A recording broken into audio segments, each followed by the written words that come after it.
안녕하십니까. 이어서 경남 뉴스입니다. 경상남도는 올해도 항노화 산업을 성장 동력으로 삼고 중점 추진할 계획입니다. 어떤 발전 전략을 가지고 있는지 김소영 기자가 살펴봤습니다. 경남에서 생산된 약초를 실용화하기 위해 건립된 연구소입니다. 한방 크런치와 초콜릿, 한방 약초 김부각 등 신제품 개발과 특허 출원이 잇따르고 있습니다. 항노화가 고령화 시대 화두로 부각되면서 항노화 제품 수요도 높아지고 있습니다. 화장품이나 의약품으로까지 개발을 하게 되면 엄청난 그 부가가치를 높이기 때문에 미래를 열어갈 그런 고부가가치 산업이다.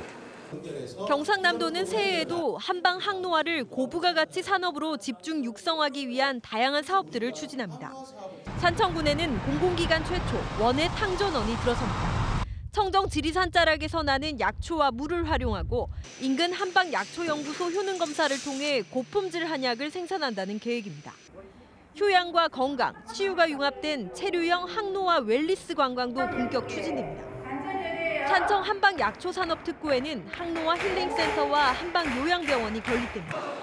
함양군도 항노화 특화단지와 산양성 산업화단지를 추진합니다. 의료관광 쪽으로도 지금 많은 또 사회적으로 이렇게 많이 찾고 있기 때문에 서로 이제 우리 한방 산업이라든지 관광과 연계한 어떤 시너지 효과가 클 것으로. 대규모 탕전원 건립과 관광 상품으로 한층 도약할 한방 항노화 산업. 경남 서부 경제에 얼마나 활력을 불어넣을지 주목됩니다. KBS 뉴스 김소영입니다. 수주절벽에 빠졌던 조선업에 오랜만에 희소식이 들어왔습니다. 삼성중공업이 12억 달러 규모의 해양 플랜트를 수주하고 대우조선해양도 유전 시추 설비를 인도하면서 계약금을 받았습니다. 조금이나마 자금 사정이 나아질 것으로 보입니다. 조미령 기자입니다. 삼성중공업이 새해 처음 발주한 부유식 생산 설비.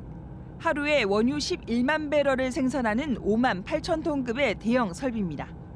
1년 반 만에 수주한 이 해양 플랜트 금액은 12억 7천만 달러, 우리 돈 1조 5천억 원입니다. 삼성중공업은 또 3조 원 규모의 부유식 액화 천연가스 설비 계약도 조만간 체결할 예정입니다. 원가와 계약 구조 관련된 분야에서 발생할 수 있는 리스크를 사전에 철저하게 분석하고 검증하고 대비하였기 때문에 앞으로 수익성 확보에 큰 기대가. 대우조선이 최근에 만든 유전 시추 설비. 시추 장비가 145m까지 올라가고 해저 12km 속 유전까지 찾을 수 있는 최첨단 설비입니다. 대우조선은 발주사로부터 계약금의 80%인 4,600억 원을 받아 유동성에 숨통이 트였습니다. 헤비테일에 따른 계약에 따라서 4,600억이 유입이 되면서 많이 개선이 되었고 좋은 청신호가 되지 않을까 생각합니다. 대우조선은 올해 예정인 해양 플랜트 7기의 인도가 마무리되면 자금 사정이 한층 좋아질 것으로 보고 있습니다. 새해 첫 수주와 인도 소식과 함께 최근 국제유가 반등으로 대형 조선소들은 수주 절벽을 벗어나는 분위기 반전을 기대하고 있습니다. KBS 뉴스 조미령입니다. 창원지법 거창지원 형사합의부는 후보자 매수 혐의로 기소된 양동인 거창군수에 대해 일부 사건이 조작된 부분이 인정되는 등 증거가 부족하다며 무죄를 선고했습니다. 또 강의하던 학생에게 음식물을 제공하고 물품 제공을 약속한 혐의로 기소된 강석진 국회의원 부인 신모 씨에 대해서는 선거구 획정 이전에 일어나 처벌 근거가 없다며 무죄를 선고했습니다. 창원지검 통영지청은 거제와 통영 고성지역 산림에서 불법 개발 행위를 집중 단속해 10건을 적발하고 1명은 구속, 8명은 불구속, 2명은 약식 기소했습니다. 검찰은 이들이 2008년부터 최근까지 골프장과 농원, 주택 개발을 하면서 산림 4만 4천 제곱미터를 훼손했다고 설명했습니다. 검찰은 불법 산지 개발 면적이 크거나 원상 회복이 이루어지지 않을 때는 정식 재판을 청구했다고 덧붙였습니다. 낙동강 하구 철새 도래지에서 AI에 걸린 철새 폐사체 등이 잇따라 발견돼 초비상이 걸렸습니다. AI 발병지 인근 가금류 사육 농가들은 필사의 방역 작업을 펼치고 있습니다. 장성길 기자입니다.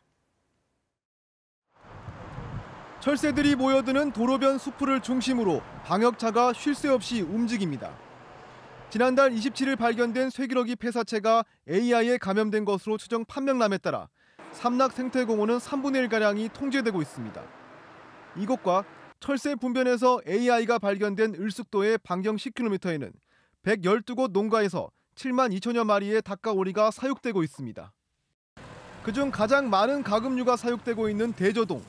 농장으로 진입하는 주요 도로마다 일일이 작업자들이 소독을 실시하고 있습니다.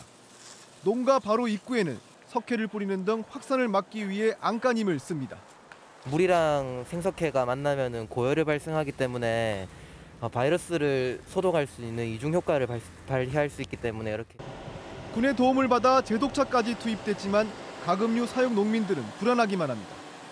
반경 10km 이내인 삼락생태공원에서 AI가 발병하자 이곳 강서 지역 농민들은 외부인의 출입을 철저히 통제한 채 긴장감 속에서 하루하루를 보내고 있습니다.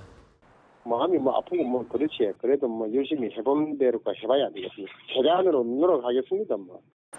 하지만 아무리 소독을 한다 해도 날아다니는 철새들의 이동을 막을 실질적인 방안은 없습니다. 최악의 AI가 양산에 이어 부산마저 덮치지 않을까 부산 강서 지역 농가는 숨을 죽이고 있습니다. KBS 뉴스 장성길입니다. 올 한 해 도민들에게 희망을 주는 정책을 소개해드리는 희망 경남 연속기획 보도입니다. 버스가 닿기 어려운 오지마을의 편의 제공을 위해서 운영되던 콜택시, 이른바 브라보 택시가 올해 대폭 늘어납니다. 김준원 기자의 보도입니다. 18가구가 사는 한 산골 마을. 이 마을에서 제일 가까운 버스 정류장은 1.5km나 떨어져 있습니다. 몸이 불편한 어르신들이 오가기엔 쉽지 않은 거리입니다. 때문에 콜택시가 어르신들의 발이 되고 있습니다. 병원 가는데 택시 좀 보내주세요. 어르신들이 낸 택시비는 단돈 1,200원. 나머지 택시비는 경상남도가 부담합니다. 불편했지. 옛날에는 버스 탈 때 작대기 짚고 이리 내려와서 가고 했는데 지금은 택시가 색이서 아주 편고 좋다고. 브라보 택시는 그동안 일부 시군에서 운영하던 행복 택시를 통합한 서비스입니다. 경상남도가 택시비 차액을 부담하면서 대상 지역이 더 늘어나 지난해 290여 곳에서 올 연말이면 1,000여 곳으로 확대됩니다.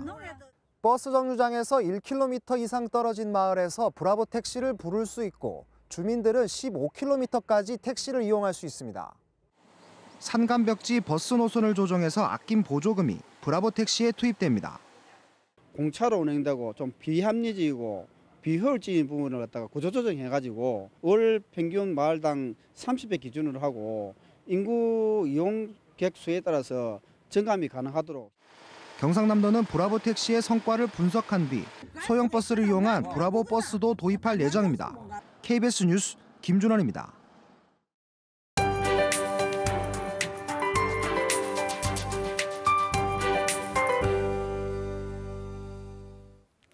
(1월의) 날씨라고 하기엔 이례적으로 포근한 날들이 이어지고 있습니다. 오늘은 아침 기온도 영상권을 회복하면서 큰 추위 없는 모습이고요. 낮 기온은 11도 안팎으로 3월 상순의 날씨가 예상됩니다. 온화한 날씨는 주말까지 이어지겠습니다. 비 예보가 들어와 있긴 하지만 평년보다 3, 4도가량 높은 분포를 보이겠고 비는 토요일 밤부터 시작돼 일요일 오전에 대부분 그치겠습니다. 오늘은 동해상에 위치한 고기압의 영향을 받겠습니다. 현재 상공에는 낮은 구름이 지나고 있지만 하늘빛은 오후로 갈수록 맑아지겠고 대기질도 깨끗하겠습니다. 이번 주 내내 추위 걱정은 덜었습니다. 현재 창원의 기온 영상 5도, 거제는 7도까지 올랐고 낮 기온은 통영과 김해 11도, 밀양은 12도로 예년 수준을 웃돌겠습니다. 서부 지역도 모든 지역이 영상권에서 시작합니다. 진주 5도, 거창과 함양 4도로 출발하고 낮 기온은 사천과 진주 11도, 산청과 거창 10도로 어제와 비슷하겠습니다. 바다에는 이틀째 풍랑특보가 내려졌습니다. 물결은 최고 4m로 모든 해상에서 매우 높게 일겠습니다. 기상정보였습니다. 지난해 9월 문을 연 밀양 아리랑 아트센터에 4개월 동안 3만 5천여 명이 방문해 시민 이용도가 높았던 것으로 나타났습니다. 사천시가 사천읍에 사주리와 평화리, 정의리, 수성리, 구암리에 걸쳐 있는 지역의 경계를 변경 정비했습니다. 고성 오광대 보존회가 오는 8일 전수교육관에서 2017 고성 오광대 겨울탈 놀이 배움터를 개강합니다. 하동 공설운동장 등 3개 구장에서 전국 중고등부 12개 축구팀이 참여하는 동계훈련을 겸한 리그전이 열리고 있습니다. 경남 23개 기업이 고용노동부가 발표한 상습 임금체불 기업 명단에 포함됐습니다. 지역별로는 김해가 5곳으로 가장 많고 고성과 함안, 거제가 각 3곳, 통영, 창원 등이 2곳입니다. 체불 금액이 가장 많은 기업은 함안군의 사업장이 있는 준택으로 1억 9,800만 원이고 다음은 함안군의 BS중공업으로 8,700만 원입니다. 경상남도가 도교육청이 운영 중인 미래교육재단 출연금 10억 원에 대해 반환을 요청했습니다. 경상남도는 미래교육재단이 시군에서 출연금을 받겠다는 경상남도와의 약속사항을 이행하지 않았고 재단이 방만하게 운영되는 등 당초 설립 목적에 맞지 않다며 반환 요청 이유를 밝혔습니다. 이에 대해 경상남도 교육청은 경상남도가 환수 불가능한 출연금 반환을 요구한다며 반발했습니다. 농림축산식품부가 조선업 근로자의 농업 분야 창업을 지원합니다. 농식품부는 올해 사업 시행 지침 개정을 통해 도시에서 농촌으로 이주할 경우 지원되던 귀농 창업 자금을 조선업 근로자에 한해 농촌에서 농촌 지역으로 이주하는 경우도 포함되도록 지원 요건을 완화했습니다. 그동안 조선업 밀집 지역이 대부분 농촌 지역에 있어 조선소 근로자가 귀농 창업 자금 지원 대상에서 배제되었습니다. 경남 도내 초중고교와 특수학교 등에서 학생들이 다양한 진로 교육을 받을 수 있도록 진로 관련 수업과 심리검사, 상담 등을 의무화하는 조례가 추진됩니다. 경남도의회는 이 같은 내용을 담은 진로교육 진흥 조례안을 최근 입법 예고하고 오늘 10일부터 열리는 제342회 임시회에서 다룰 예정입니다. 조례안은 자유학기제와 연계한 진로교육에 필요한 시책을 마련하도록 했습니다. 창원시가 창동예술촌안 창동아트센터와 아고라 광장 화장실 등에 대해 리모델링을 추진합니다. 창원시는 지금 건물은 장애인이 이용하기 불편해 오는 3월부터 엘리베이터를 설치하고 화장실을 개선하는 공사를 시작한다고 밝혔습니다. 또 오동동 문화광장 야외 무대도 장애인들이 편하게 이용할 수 있도록 시설을 보완합니다.